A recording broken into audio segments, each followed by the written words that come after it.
శ్రీమాత్రే నమః అండి అందరికీ.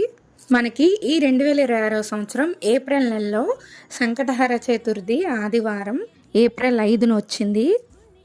ఈరోజు చైత్రకృష్ణ పక్ష చతుర్థి తిథి. అందరూ కూడా ఈరోజు వినాయకుడిని పూజించి రాత్రి చంద్రదర్శనం తర్వాత ఉపవాసాన్ని విరమిస్తారు.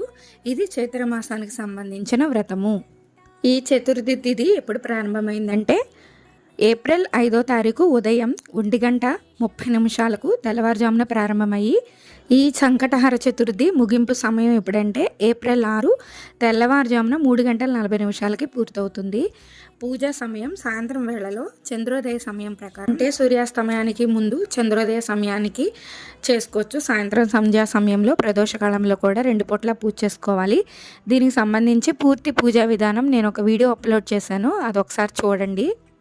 ఏప్రిల్ 5వ తారీఖు మాత్రమే ఎవరైతే చేయాలనుకుంటున్నారో సంకష్టహర చతుర్థి ఆ రోజే చేసుకోవాలి. ఎందుకంటే మనకి సూర్యాస్తమ సమయంలో కూడా మనకి చతుర్థి తిథి ఉండాలండి. కాబట్టి మనం ఏప్రిల్ 5ను మాత్రమే పరిగణనలోకి తీసుకుని సంకటహర చతుర్థి పూజను ప్రారంభించి సంధ్యా సమయంలో పూజ చేసుకుని ముగించవచ్చు.